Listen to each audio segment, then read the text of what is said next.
for show. Keeping me all in the know on Jigga Set Radio.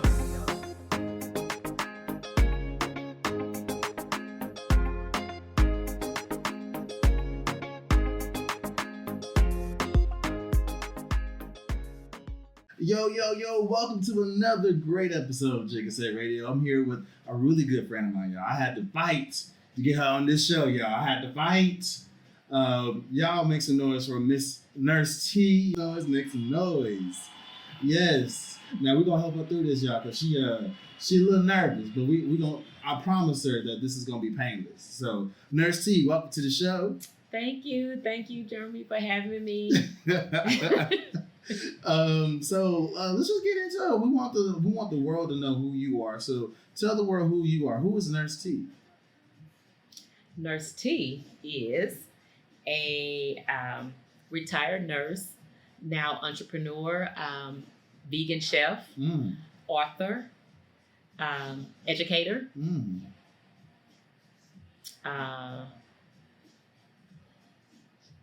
encourager.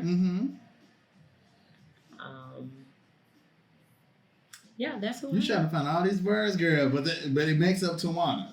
It makes up Miss Tawana, Miss Nurse T. Well, Nurse T and Tawana, they're kind of separate, but let's get into that. I like that transition because they come together at certain points, but that's who Nurse T is. Okay, well, I'm assuming Tawana came first. So well, yeah. So let's talk about Tawana. Where you from? Your upbringing. All that stuff. I know you're from Texas. Where in Texas are you from? I'm from H-Town. H-Town, make some noise. I'm from Houston. I'm born and raised. I am the oldest of 5 kids. Lived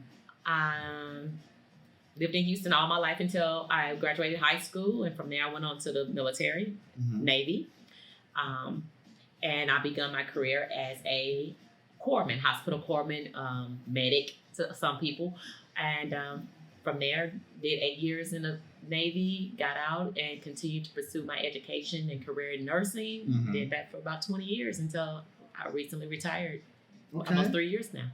So what made you so passionate about being in the medical field? Like what brought you joy?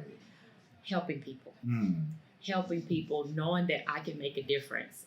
I like the instant gratification from seeing somebody come in hurting, in pain, crying, and knowing that once they left my presence or my team's presence, because I never did anything by myself, but so once they left my team presence, that we were able to save a life, we were able to restore a limb, resuscitate a heart, whatever the case may be, but knowing that, just getting that instant gratification and knowing that I've made a difference really, really was satisfying to me. And so that's really great, y'all. Like, it takes a lot of moxie to be in the medical field. So congratulations to you for being able to thug through that, because it's not for everybody. That is true. It's not for everybody. Now, taking the from Houston, that's the Southern Belle, Southern hospitality, right? And then your upbringing as a child. Do you feel that your childhood played into your love for nursing? Well, absolutely. Like I said, being the oldest out of 5, I was already kind of like a caregiver. Yeah. I was one of those what they call latchkey kids. My mom, we grew up in a single parent household. So my mom was working all the time, and I, as the oldest, had to resume a lot of responsibilities. And so I had to get my siblings ready for school. Right. I had to help, after school with stuff. So I was already in that caring mode already, and it just carried over. It was so funny when I told my mom, well, I had several different career changes throughout my adolescence. Yeah. I started off wanting to be a doctor, and then I found out how long I had to go to school, and I said, no, I don't want to do that. So I kept narrowing it down, because, I loved school. I enjoyed school. I excelled in school, but I did not. That's something I wanted to, after the 12th grade, I kind of didn't want to do it no more. I didn't want to do it. And so my mom was like, well, if you want to pursue other things in life, you're going to have to go to school. You're going to have to go to college. But I said all that to say is that I've always cared for my siblings and others and so forth. And like I said, I wanted to be a doctor. And I let the schooling intimidate me. So I kind of kept lowering it down, and my mom said, "Hey, don't go too low. Let's stop it, nurse." I said, "Okay, stop it, nurse." So, yes, I definitely, it played a big part. And so, with that being said, it's a great transition there as far as like working towards the things that you want, right? Yes. And having consistency and dedication and having the resilience. And so, what role did that play when you decided to go on a nursing track?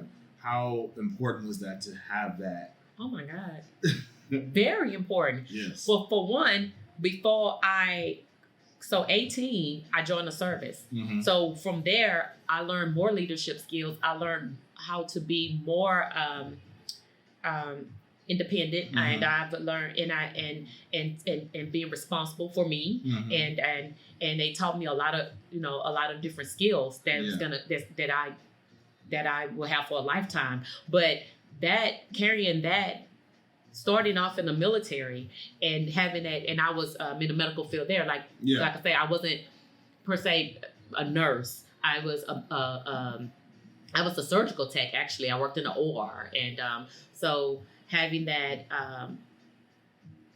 getting those skills and that foundation. That was my foundation, Right. and then that helped me to when I transitioned out of the service into the civilian life and to pursue my career and to go up the ladder in my nursing career. That helped.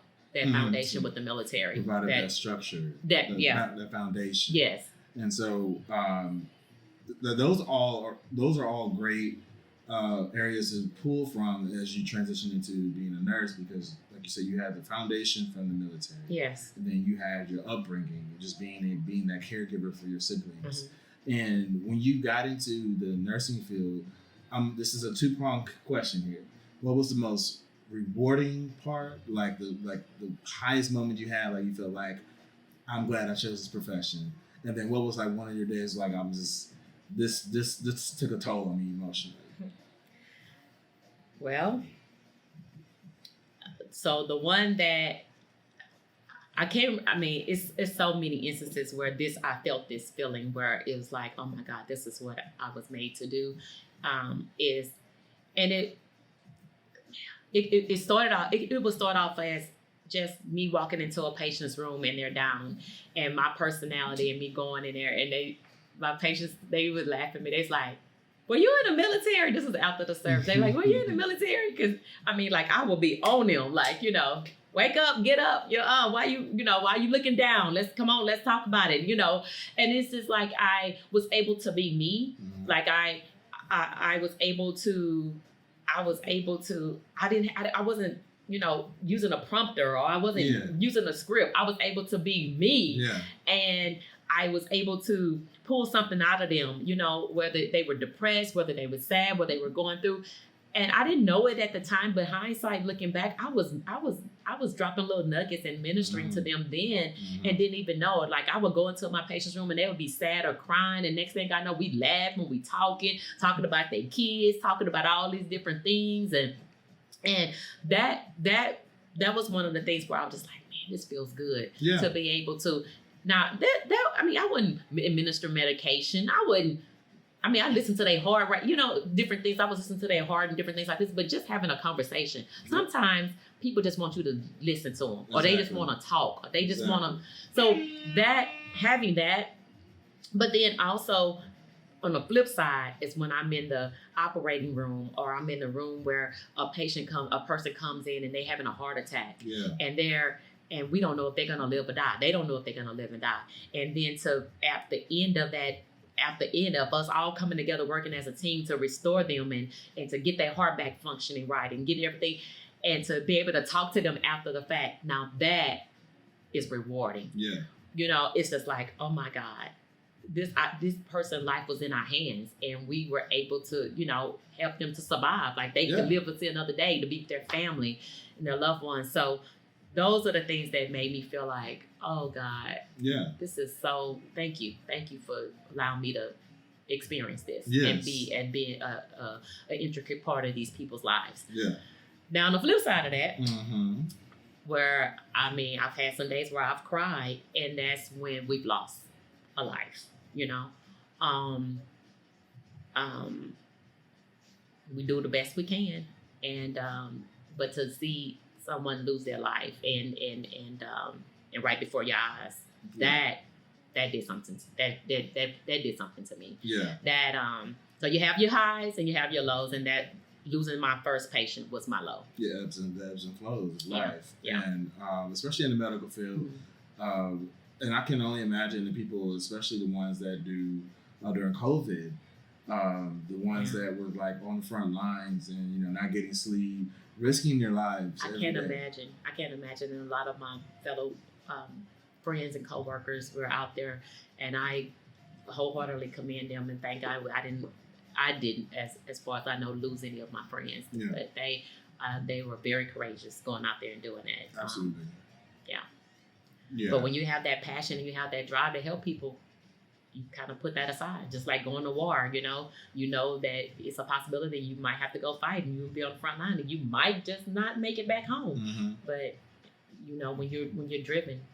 Yeah, absolutely. So we're still here with Tawana. She's doing so great, and I can tell she opened right on up. And I said I know exactly what to ask her for her to just feel real comfortable. And so we're gonna keep this train going. So. What does Tawana do to reset? Because we're going to talk about her entrepreneurship, and she also has a book, y'all. We're going to get into that too. But what does Tawana do to reset? Because you, like we talked about, you are in the medical field. You're a retired nurse, however, rather, and so during the time when you were actually working.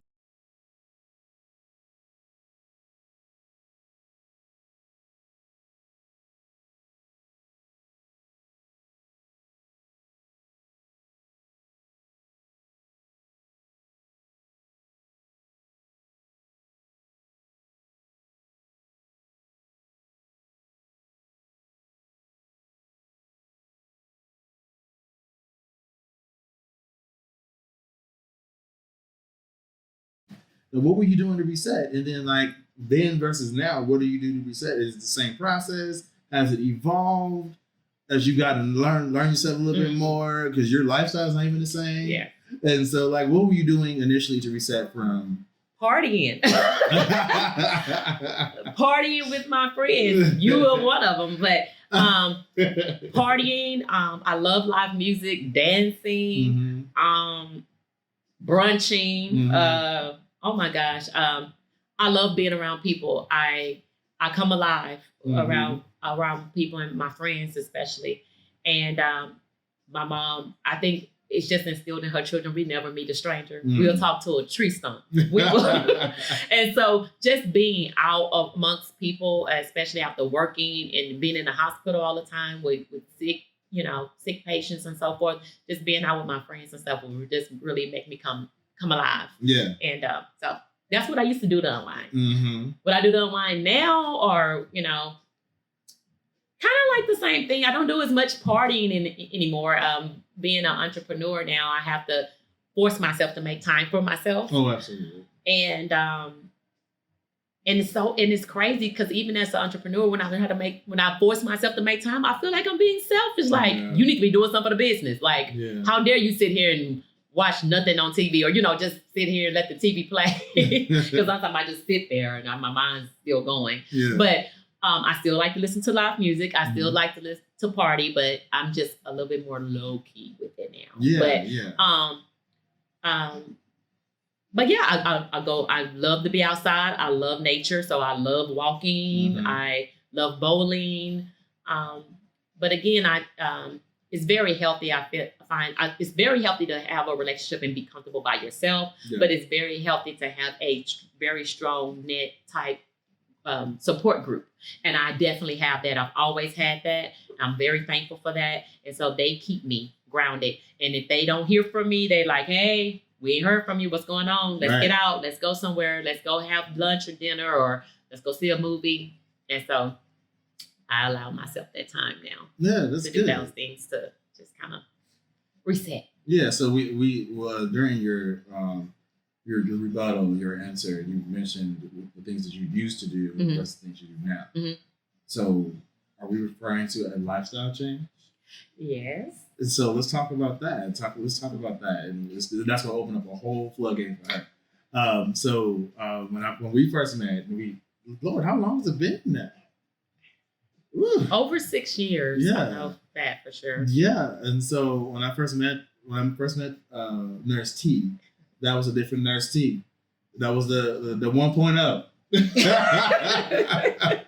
That was 1.0. That was way turned. And she's gone through many software upgrades since then. Let's talk about the biggest one for you that literally changed your life and it freed you from a lot of medicines and things of the modern day medicines. So let's talk about your journey to become a vegan and then the evolution to step up from that. So as you just mentioned, changing my diet, going from I kind of stair-stepped because my health was, as you get older, your body starts telling you we don't like certain things. Mm-hmm. So I went from eating a lot of the mainstream meat, or I would say our most familiar with meat, our chicken, our pork, beef. I stopped eating those things and I stopped eating a lot of, dairy, different things like that. And I went pescatarian, which is seafood. It's still meat, but it's seafood. And I went because I wasn't ready to give that up yet. So I went pescatarian first. So I kind of stair-stepped. And even when I transitioned to that, I still noticed that the weight wasn't coming off. I still was feeling really crappy as far as my health was concerned. So then I took another step. And from there, I went straight vegan, but not just vegan. I went alkaline vegan because I needed to heal my body from a lot of diseases and sickness that I was suffering with. And so that was my big turn. That was my big turn. And it's been 3 years now. 3 years. I celebrated 3 years in August. So, yay. Yes. I have been able to, keep going. Oh, yes. Okay. Yes. I have been able to, I lost, when I first started my vegan journey, I was 250 pounds and I dropped down. The lowest I think I got was like 168. And then I kind of started to even out. So I kind of hang out around like the 170s, 180s now. And I'm comfortable with that. I kind of let my body tell me when it was ready. I don't go by a scale. I don't go by what the doctor's scale say. I don't go by any of that. I go by how my body is. When it says it stop losing, it's ready to stop losing, And I go by how I feel. So I'm very comfortable at the weight I am now. I feel great. I was able to, when I was in my heaviest at 250, I was taking 10 medications a day for different ailments, high blood pressure. I was pre-diabetic. I had a lot of inflammation and swelling in my joints. I had gastric reflux disease. I can go on and on. But literally, I was taking 10 medicines a day. I had a pill box, y'all. It was so embarrassing. And I just said, I can't do this no more. I don't like the way I feel. I can't do this anymore. And I got to make a change. And it's, I know we heard this before, but it's so true. It's not until you get sick and tired of being sick and tired. Somebody they can feed you stuff. They can keep telling you, your health, this and that and other. And being a nurse, I knew better. I see what obesity do to people. I see what high blood pressure, diabetes, and all the rest of that stuff do to people. I watched it. I've been there. And, it wasn't until it started affecting me and it got to me and I got sick and tired of dealing with it that I had to make a decision. And I did it. I did it abruptly. Mm-hmm. And I tell people, I'm not trying to tell you to be like me because at the end, I had no husband at home. I had no children. I have a dog. So when I made my transition, I didn't have to worry about my husband, my children, whatever. I did it. It was just me. So it was very easy for me to do it. And I did it during the pandemic when we were already isolated, you know? So that was another thing I think that helped me as well. But I went cold turkey. I did it. And within 30 days, within 30 days of my transition, I had already dropped 25 pounds. So that kind of that motivated me because I was like, oh my God, this is really working. No exercise, just diet change. So within 30 days, I was down 25 pounds. That motivated me to keep going. I was like, okay, I'm going to keep going. And within less than a year, I think about 8 months, I was already down like I say, I had dropped to my lowest. I was like 168. Oh wow. Yeah. And I heard, here come the comments. Oh, did you have surgery? Because I really was showing myself at the time. And then when I did show myself, people was like, oh my God, you look great. Did you have surgery? What did you do? And I'm like, no, I didn't have no surgery. If anybody knows me, no, I ain't getting nothing cut on unless I have to. Mm-hmm. I said, no, I changed my diet. And okay, so what did you do? I told them what I did. Oh yeah, I can't do that. Okay. Well, all right. Well, you asked me what I did. That's what I did. Again, when you get sick and tired of being sick and tired, you make those decisions. Because I was at that point in my life years ago where I said, oh no, I don't think I could ever stop eating shrimp. I don't think I could ever stop eating crab legs. Oh no. When it came to my health and I got sick and tired, I let it go. I'm 45 years old. I did 40 some years of eating seafood and all the rest of it. I think I'll be okay now. And so for people, one of the things we like to do on the show is, allow the guests to just talk to people that's like on the way. Okay. On the journey. Okay. Whether it's they are considered in the military, in your case, they are considered a career in nursing, or they're considering a lifestyle change like becoming an alkaline vegan. Mm-hmm. And so for someone that's trying to transition over to being an alkaline vegan, what advice would you give them? Know your why. Mm. Knowing your why, because it's not going to be easy, because you're probably going to have to do this journey alone. You might have others to follow you later, but in the beginning, you're probably going to be solo like I was. And like I still am. I'm the only one in my family.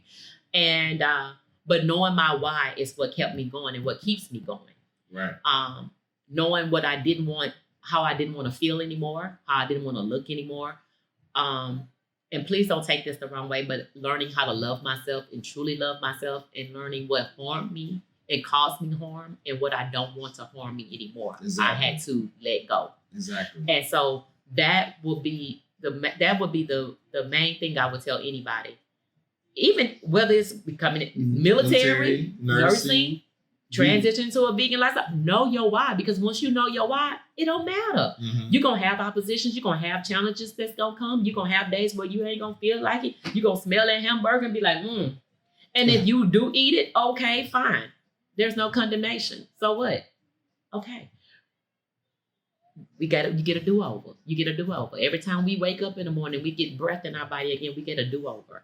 So don't beat yourself up. No condemnation, but know your why. Yes. And your why is going to carry you.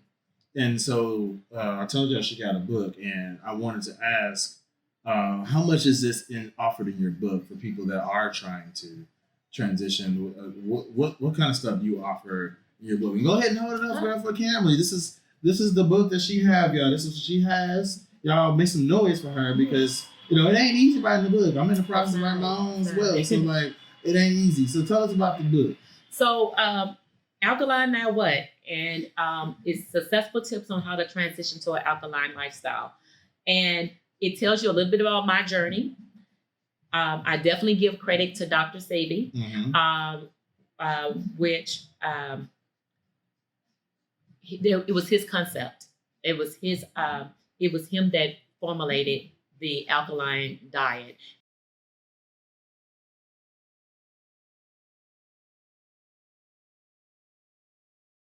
It talks about, it has a lot of resources on here on where to shop, what to eat, a few recipes. What else? You doing this journey alone, how you can get help and resources and people to support you, support groups, the social media like I did. And I still have another family with the alkaline community and just vegan community, period. Online, I have gotten so much support from them. Just questions. Nobody ever shunned me. They always answered my questions. They helped me, and so I actually wrote this book because of where I was when I started. I didn't know nothing. I didn't know anything. All I knew is I heard about Dr. Sebi. I knew about the nutritional guide and list of foods that he recommended, and that's all I knew. Right. I had to kind of gather all my stuff from there on my own. And so I kind of felt like if I wrote a book to help somebody to get a stair step ahead, then I will be helping them. And so that's what I did. I was like, oh, you know what? This would have been beneficial to me when I first started my journey reading this book, this kind of book. And so I felt like that's why I wanted to write it, so I can help people to have a resource. Okay. And to go from there. Okay. Well, I appreciate that information, and I appreciate you for sharing that. And real quick, before we take a quick break, where can people buy this book? You can purchase my book online on my website, which is www.ecuisinernt.com, or you can also purchase it on Amazon. So again, it's Alkaline Now What? Successful tips on transitioning to an alkaline lifestyle. So if you're interested, I would suggest you get it. It's an easy read, less than 50 pages. A lot of resources in here, a couple recipes. Already. We'll take a quick break and we'll be right back with Tawana. We have some more questions for her. And then this split personality she has. Nurse T versus Tawana. Who we're going to give us some scenarios to see who will respond. That's funny. We'll be right back. Okay.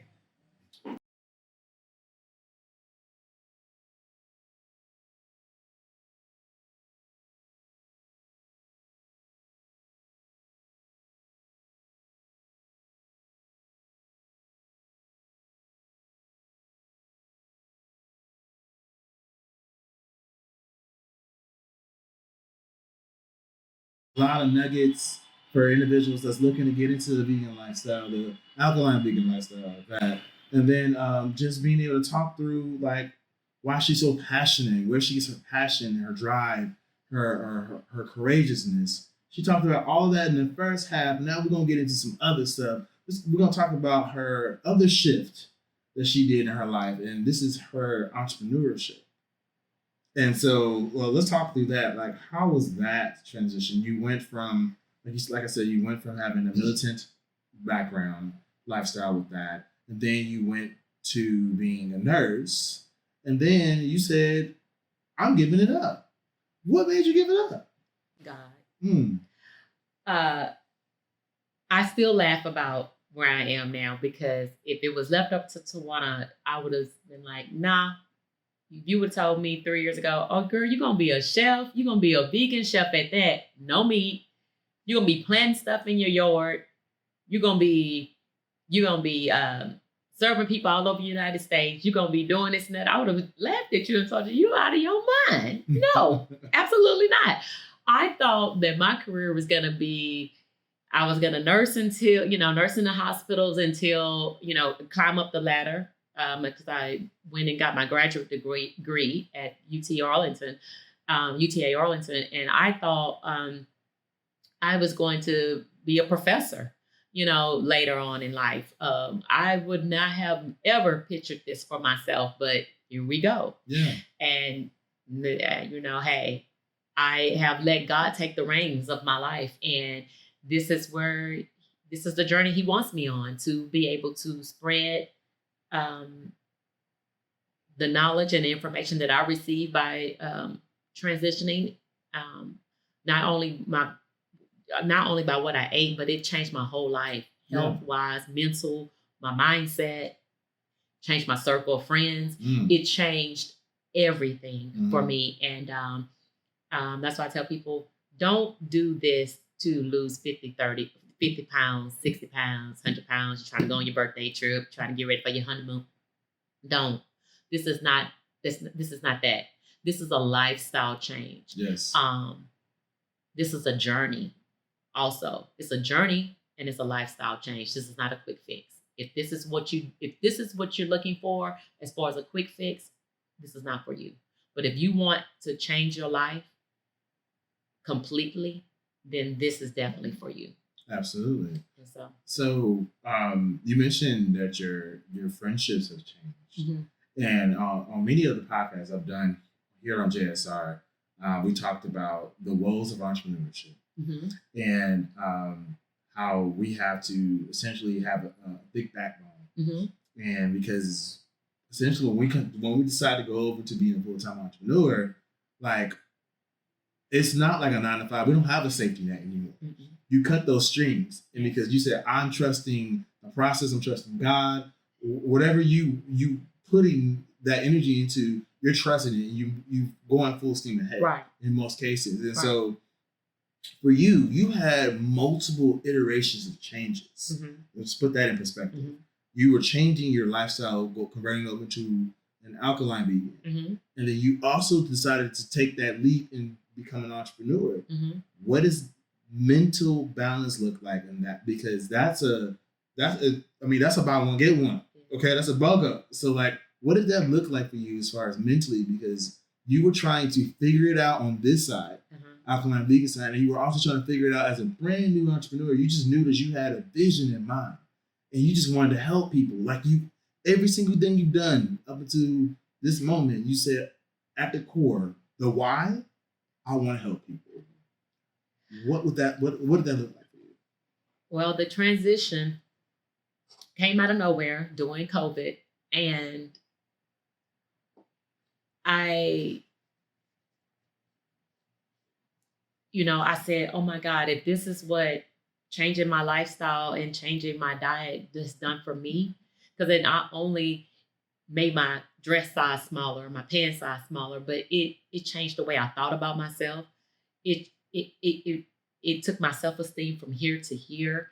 I got in tune with me on why I did things, why I ate, my culture, my background. I mean, it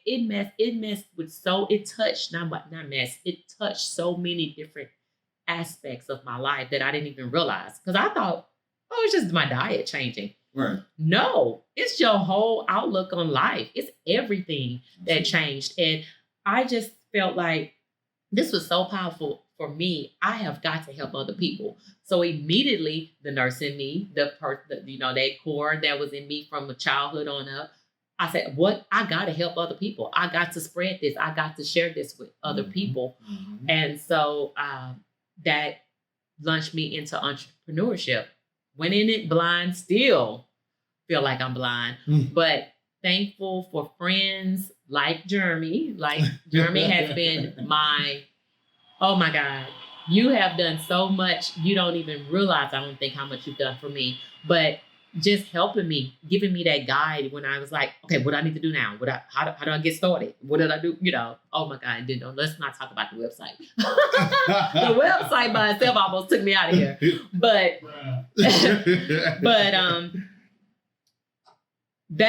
the transition from going vegan to, and I don't even think of it as a transition. It was, well, yeah, it was, but it's kind of like they came together, but I didn't even know. It's like one was just lagging behind. Like I didn't know that was coming next. But it's like, when God has a plan and, it's, your plans are not his plan, you don't even know. You don't know. And so I feel like it just snuck up on me. And then it was like, okay, I just knew once it did sneak up on me and once it hit me, I knew that's what I had to do. Right. I knew that was my next journey in life. Yeah.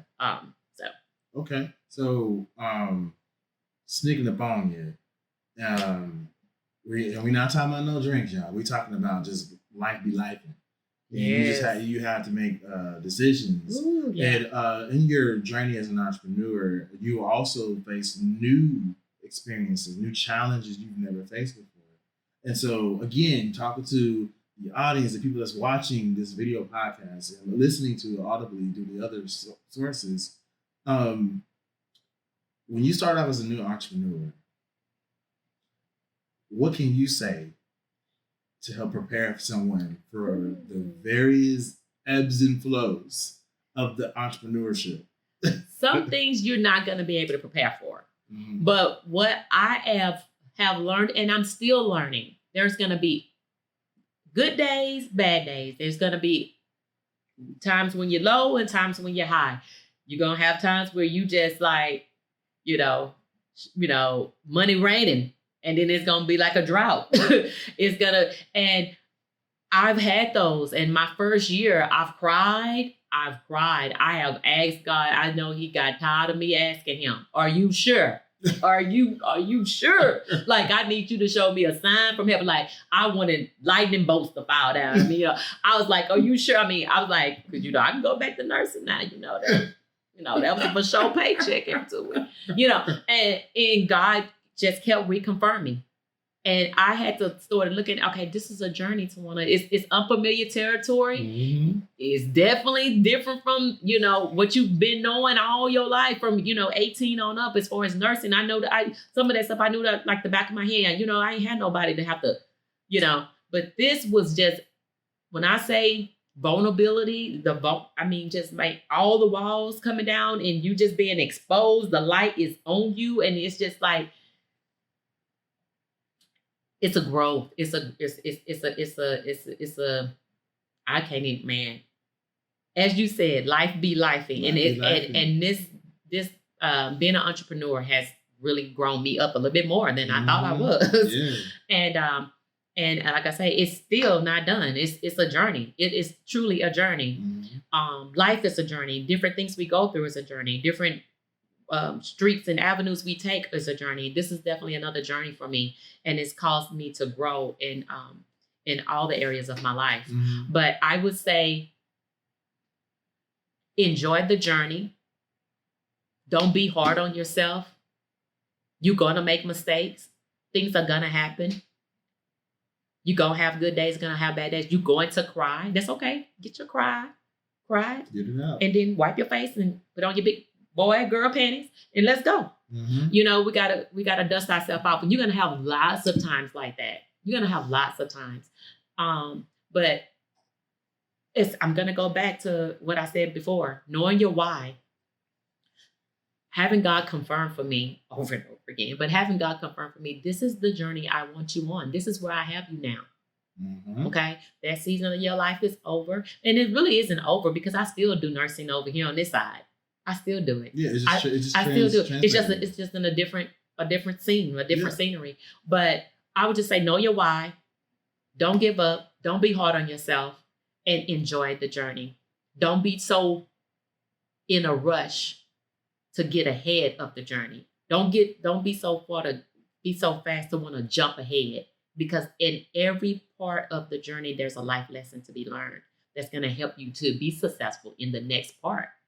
So I've learned that. I'm also learning too, because I hate social media. Guys, Ooh, I hate it. That was gonna be my next I hate topic. social media. And the only reason why I'm on there is because of my business. But because social media sucks you in. Ooh. And I have found myself doubting myself, being hard on myself, going into depression on social media because I'm watching everybody else's life and their journey instead of watching my journey. Instead of focusing on my journey, I'm watching your journey, and then I'm comparing. Well, why I don't have that? Well, why I haven't opened that restaurant yet? Well, why no? Well, nobody gave me no funds. I mean, taking my eyes off of what I'm supposed to be doing, and now I'm in your lane, I'm in somebody else's lane. Right. And so I would encourage you, if you're on social media and you're using social media as a marketing tool for your business, do exactly that. Do not let yourself get sucked into that and to start comparing yourself to others, comparing your business, your success to others. Stay in your lane and enjoy your journey. You don't know what that other person had to go through in their journey and their walk. Everybody has their own. So stay focused, know your why, and stay in your lane and enjoy your journey. Absolutely. Well said. So you beat me to it. You beat me to it. I was going to ask you about social media and how you handle that. We don't have to get into that now, but there is something else I want to ask because as you were saying, and I don't think I told you recently, I've gotten off social media just temporarily. I'm not doing anything on there. And this is just one of my personal journeys because I need to reset. And as you were saying, like I woke up, I think it was early last week on a Tuesday, and I found myself in this pattern, the zombie pattern that people talk about, where you just zombie scrolling and you're just looking through lives. Yeah. Just literally every time you go to that next frame, it's somebody else's life. Yeah. Different life. And imagine you taking on all that extra energy at the beginning of your day. And now what's going to happen? Now you're not focused that day. Mm-mm. You're not focused, and that's what ended up happening. I went to the gym right after that. I woke up and scrolled for maybe 45 minutes. I was supposed to been at Like the you gym. say, 45 minutes. That That's was 45 minutes of your life. You 45 minutes I cannot can't get back. I can't get it back. I'm there with you. I'm there. And so I went to the gym, and what ended up happening? It transferred that energy to the gym. Mm-hmm. And now I'm thinking like, man, why don't I have Mm-hmm. these necessary things that I feel like I should have? Like I see these people on social You media. had jumped in somebody else's lane. Yeah. And I'm Trying to go on their journey with them. I don't know how to steer. Getting their car. Yeah. I don't know how to operate the car. Yep. Yeah. And so I end up I feel like I was getting low and heavy. Yes. And I just felt like I could not stay afloat for worth of my life. And it just happened so fast. But I recognized it was a culmination of things. Yeah. And that was just the one that kind of just knocked me down. And then what ended up happening was I said, you know what? I'm not suicidal by no means, but like I was like, I don't want to do this entrepreneur's life anymore. I'm gonna just work and then live my life day to day. Mm-hmm. I don't need to dream. Let's just give up on dreams. Mm-hmm. Let's just live day to day. We don't need to have any dreams or any aspirations. And then my subconscious said, okay, I've heard enough. and it definitely was God as well. Right. And he was like, so you being just an average person doesn't work. That's not who he created you to be. That's not who he created. All right. And I need you to pull yourself out of That's this. right. And what do we need to do? Why are we on this journey? Mm-hmm. Going back to the why. Mm-hmm. Why are we here? Why did you just decide to go on this journey as an entrepreneur? Mm-hmm. Why did you decide to become a mixologist? Why did you decide to go into technology? Mm-hmm. All these things is what I created you to do. And you were supposed to be an inspiration Mm-hmm. to other people's lives. Mm-hmm. Your personality is supposed to touch other people's lives. You're supposed to make people feel like, I didn't even know I needed you in my life. That's how you're supposed to make people feel. And that's how you make me feel. And so when I was able to, I talked to a couple of people. My best friend, shout out to my best friend in Atlanta, JT. I talked to him and a couple other friends, Dennis, and they had said, yeah, pull yourself out. Right. We already know who you are. Right. And the person you're talking about is not that you want to become either run away from or because you're just kind of fed up. That's not who you're designed to be. That's not. But who the thing that I'm hearing here is that you notice the pattern, you Mm-hmm. notice a problem, Mm-hmm. you got down on yourself. Thank God for God, and you recognizing. But then another thing that really just stuck to me is you have a good support system. You have people that said, instead of saying, yeah, bro, yeah, you might need to go and give it up. No, those people are saying, that's not who you are. Right. This is who you are. Right. And they help recenter you. Right. And that's important. Mm-hmm. That is important in our life, Mm-hmm. for sure. Mm-hmm. But in entrepreneurship, we need that. We need that. Mm-hmm. Because sometimes I feel like I'm all alone. Yep.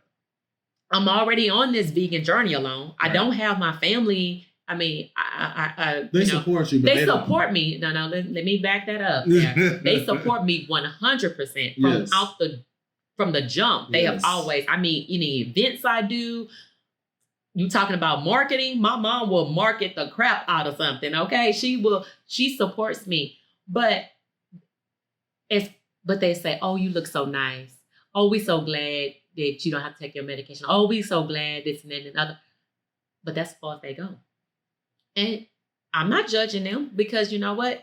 When they get sick and tired of being sick and tired, I want to be able to be here for them. Yep. I don't want to be like, no, I tried to tell you. No. When they ready, I want to be able to be here for them and offer them whatever support, education, resources I can give to help them on their journey. Because that's what I'm supposed to do. That's why God put me on this journey, put me on this. So, I lost my train of thought here, but what I want to say is we need that. We need that support system. We need that. And social media it can be a good tool. Like I say, good marketing tool. Exactly. Good I've learned so much as education wise, but we got to be smart enough and we got to be able to know when it's becoming toxic, or when we need to withdraw from it, or as you know, as I say we say a lot of in the vegan world, whatever, detoxing and fasting from it. You know, sometimes people always think fasting from food. No, sometimes you need to fast from people, social media, the phone, the whatever it is drawing your attention and sucking the life out of you, or causing that being a distraction. Sometimes you got to pull away from it, step away, and reset, like as you say. So again, with me, I have stopped a lot of my social media stuff. At first, I was on there, and it's like, no, because I'm busy. I'm busy, so I'm gonna post the important things that I need to post, and I'm gonna get off of here. And but it's a conscious decision. I have to make myself. You gonna post this? You gonna put the phone down? You gonna stop?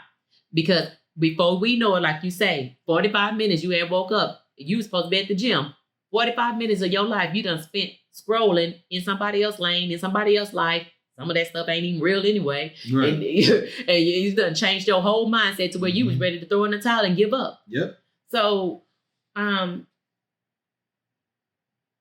resetting, knowing our whys, having a good support system, and enjoying our journey. Again, it goes right back to that. So one of the things I've noticed that you've taken a liking to in your journey is going back to social media real quick is Miss Tabitha Brown. I have. I like Miss Tabitha. I know. Shout out to Who Miss doesn't Tabitha. like Miss Tabitha? Shout out to Miss Tabitha. She's like everybody's auntie, right? I know. She everybody's auntie. Shout out to you, Miss Tabitha. We're going to tag you in this. And so, like you were saying, like get on social media, get what you need from social media. Yes. And she says that too. She has said a lot of powerful messages about that as well. And that's the reason why I wanted to bring it up. I know that you've been there's a lot of messages you've taken from her and applied to your own life. So and I reshare her stuff. What is one is the most powerful ones to date of hers that you really had to copy and paste it into your life?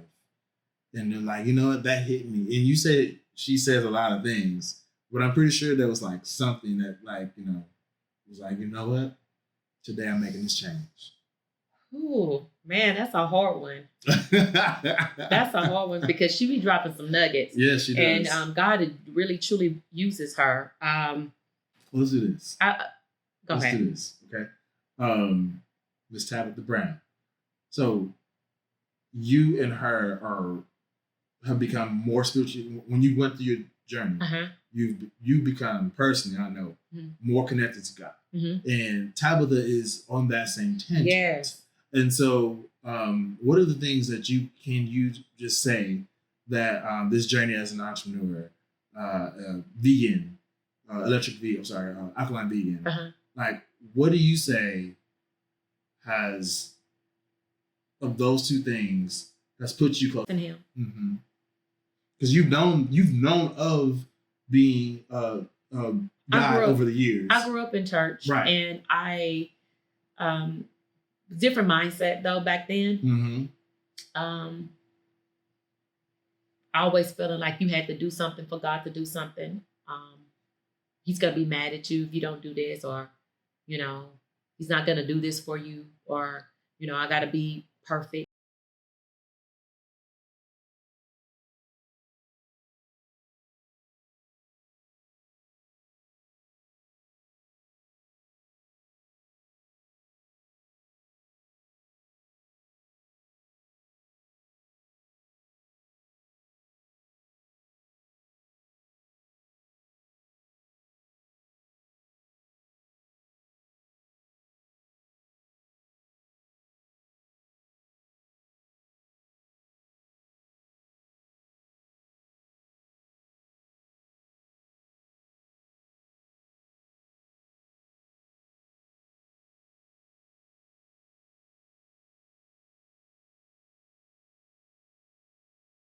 I had to learn to trust him. When I left my job to start doing the entrepreneurship 100%. Yes. Because at first I was doing both. It got too much for me to where I couldn't keep up with the nursing job and the business. And I knew that this was a journey that God wanted me to do. So I said, okay, well, now I have to make a decision. That was one of the scariest decisions I've had to make in my life. Yes. Trusting him completely. But he's taking care of me, and I don't want for anything. And he makes ways out of no ways for me. I mean, that's a whole nother podcast and story. Mm-hmm. But that's one thing I take away from with Tabitha, and she always references God in everything that she does, and she always acknowledges, him, and it's important to have that strong spiritual connection. I feel like in this journey, because like I say, sometimes I'm alone. Sometimes you don't know what I'm dealing with, right? Because I haven't picked up the phone and called you. This person, my mom, may not even know what I'm going through, or if I had a bad day or rough day. My sales wasn't probably the best, or different things like that. We go through different things and we have our different waves, but God is a constant. Yes. A constant. And I talk to him all the time. And so he keeps me grounded, and I see that with her. I see that with her business, her family, that is a constant for them. Absolutely. So let's get light and fluffy. Let's change the subject a little bit. We're sitting here with Tawana, y'all. She's doing such a great job. Y'all make some more noise for her. So you mentioned live music that you like to get into. That's one of those things that kind of like helps you reset, things you get into. What era of music is your favorite era? There you go. Oh, I have to ask the hard questions. Ooh. And then I'm going to dive even deeper after that question. I'm an old soul. Mm-hmm. I was raised by my grandma. Mm-hmm. So my like of music, oh my God, I go all the way back. I can go all the way back to B.B. King. Okay. I can go back to just blues. I mean, the blues. So what decade of music would you say? Oh, what is that? That was my 70s? Probably 70s. Yeah. That was like in the 70s. I was born in 78. So it was like, that's the 70s, I would think. But I like all kinds of music. Yeah. I like, hey, I'm from Texas, and I don't know, y'all be trying to act like y'all don't like country. Yeah, I know y'all like country music. But I like country music. Yeah. I like, R&B. I like rap. I like 70s, 80s, 90s. I don't like this new age stuff. I'm really probably showing my age now. I don't like this new age stuff. I don't like all this. I like the beats, but I don't know what they saying. But I like but just one of my favorite groups is the Commodores. Okay. Earth, Wind, and Fire. That was gonna be my next question. I said, if you had to identify a favorite group, what would that group be? Commodores, Earth, Wind, and Fire, Isley Brothers, that era. Okay. Marvin Gaye. Okay. I like that. So music that used to make you think. That was gonna be where I was going next.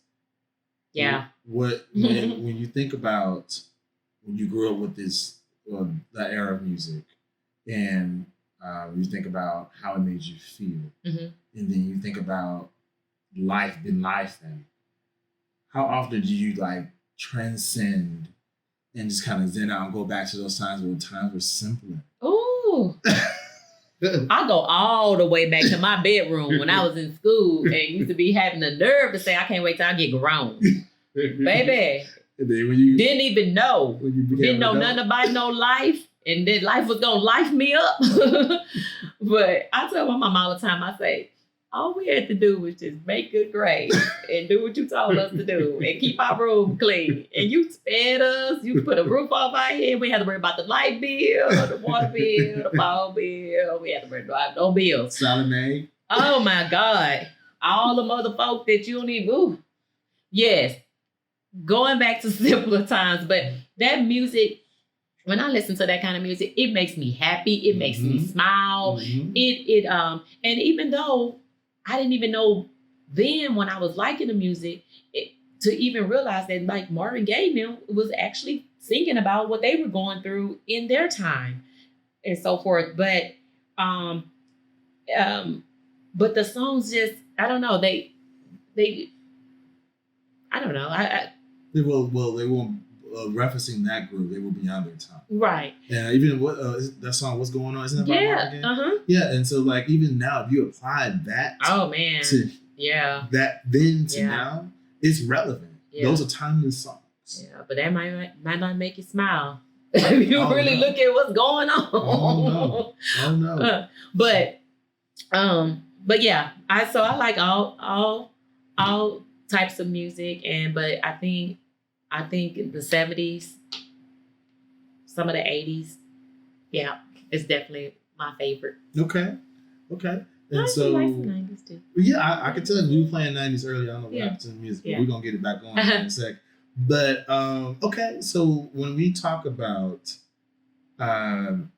someone that is whole, what does that look like for you in your current journey? Whole. Yes. And I'm pretty sure there's been different iterations. Oh yeah. As we shed and grown this, we started with a seed and then we go into flower. What does whole look like for you? Yeah, I went real fluffy. We just go back deep down. Whole is healed, loving, forgiving. I'm describing because I feel like when I think about what's whole and what's up, because I think about being broken, and so when you're whole, you're healed, right? You're forgiving, you're patient, compassionate. That's still, I believe that I am more whole now than I've ever been, but it is still a journey of loving people that I feel like don't deserve to be loved or don't deserve my love. But then I think about, well, what about you? Do you deserve love and to be loved, even though you messed up or you made mistakes? And my answer is yes. So then I have to think, well, even though sometimes them people don't act lovable, you still need to love them. Right. And to me, that's maturity, that's growth, and that's being whole or becoming whole. Is when you mature enough to know the difference and to be able to say, you know what, I might not feel like it, but I'm gonna do it anyway. Yes, because that's the right thing to do. Or I'll always go back to how would I want to be treated, right? Or how I would want somebody to treat me or love me or make me feel. So I think whole is, and then having that. To me, whole, I was missing I thought I loved myself, but I didn't. I didn't love myself like I thought I loved myself. I feel like now I love myself. I accept me, all of me, the good, the bad, and the ugly. And I think that also has a lot to do with being whole. It's when you can learn to accept yourself and love yourself no matter what. I don't have to have nobody tell me I'm beautiful. I don't have to have nobody tell me, girl, you fine. I don't have to have nobody tell me, you look pretty today. Your hair, I don't have to. I know it. I know it. So, and the last thing I'm going to ask is how valuable and important therapy has been to you. Has that helped you in your journey, like keep you grounded and focused? And entrepreneur-wise, sorting through things that happen maybe in the military. Oh wow! Like how important, and we talked about this before, y'all, on the show. How in our community, how there's a stigma for someone going to a therapist, right? And so being someone that have seen a therapist, how important would you say in our community and in your life therapy has been? Everybody needs someone to talk to, and I think that a therapist acts as they're neutral. They're not passing judgment on you. as you probably feel like maybe your family or your friends they're not bringing up your past, throwing your past in your face because you're trying to move forward. They're a sounding board. They're listening to you, and they kind of help you sort out all of those ideals and thoughts and feelings that are in your head and kind of help you make sense of them. Yeah. And again, I think the most important thing is because they're neutral, they don't know you. Right. Because it no matter how much we accept, like no matter how much my friends may accept the new me, I'm always gonna have those that try to bring up my past or remember when or this and that and the other or can't or there's others that can accept me and they are no longer a part of my life. And it's okay because I've outgrown that and it's okay. I still love them, but you know, we're not there anymore. Right. I think therapy is a good outlet, and so many people, because they got so much boggled up inside them, and because we were taught not to share. Toughen up. Shake it off. Don't discuss what's going on in this house. What goes on in this house? Basically. You know what? Dry your tears. Don't show your weakness. Don't this and the other. We were taught that. It was ingrained in us. Where do you think that came from? You think that came from during the time when we were oppressed? I think so. I think so. But just like with everything else, if you continue to do the same thing, you're going to keep getting the same result. Yep. I have generational diseases in my family. Heart disease that killed my family members. You know, kidney disease. People have had to have transplants, this and that and the other. Cancer, all of those things. The way I changed that for me is I changed my lifestyle. I no longer eat what my ancestors ate or my family members ate or my mama and daddy and or grandmother ate. So I don't have to go get those diseases. So people say, girl, it's generational. Oh, you know, my mom and them had, my grandma had, no, not necessarily. You can change those things. And it's the same way with our life, with our mental health. Yep. Mental health is serious, and we need to take it serious. But in our culture, that was laughed at. Yeah. We don't talk about our feelings like that. Men don't show weakness. That crying is weak. Dry your tears. You know, you acting like a punk. They would say. You know, and so what you do? You internalize it. You know. And then that stuff hunts you and eats you up, and then you have suicide. Mm-hmm. Then you have self-mutilation. Mm-hmm. Then you have abusive relationships. Right. You see what I'm saying? Yeah. And it goes on and on and on. So therapy really opened my eyes to a lot of things. And I never forget this one thing. I was in, and this is one thing a therapist said to me, and I never forget it. She basically gave me the analogy that I had put all my eggs in one basket. And so when that basket was destroyed or no longer was good for me, I had nothing. Because I put everything into that basket or that person or that whatever that is for you. And I had no life outside of that. I had no nothing without that. And she said, don't do that. You can't do that. You have to have life outside of that. Right. And when she said that to me, I thought about it and I was like, she's right. She's right.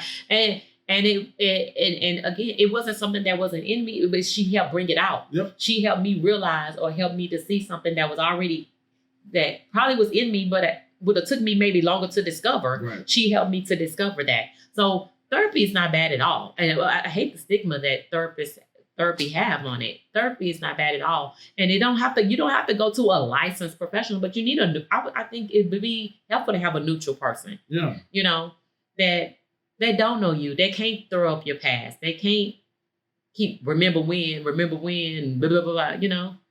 So we need it. We need it every now and then. Absolutely. Yeah.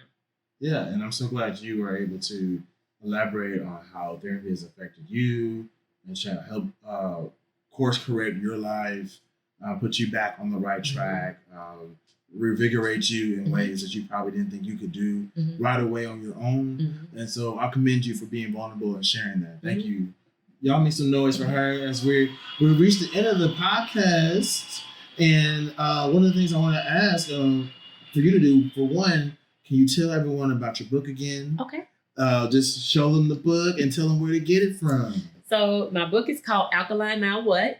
And you can find it on my website at www.eatcuisinernt.com or on Amazon. Also, you can follow me on Instagram. Mhm. I am Electric Cuisine _ on Instagram, and on Facebook, I am Electric Cuisine by Nurse T. There it is, y'all.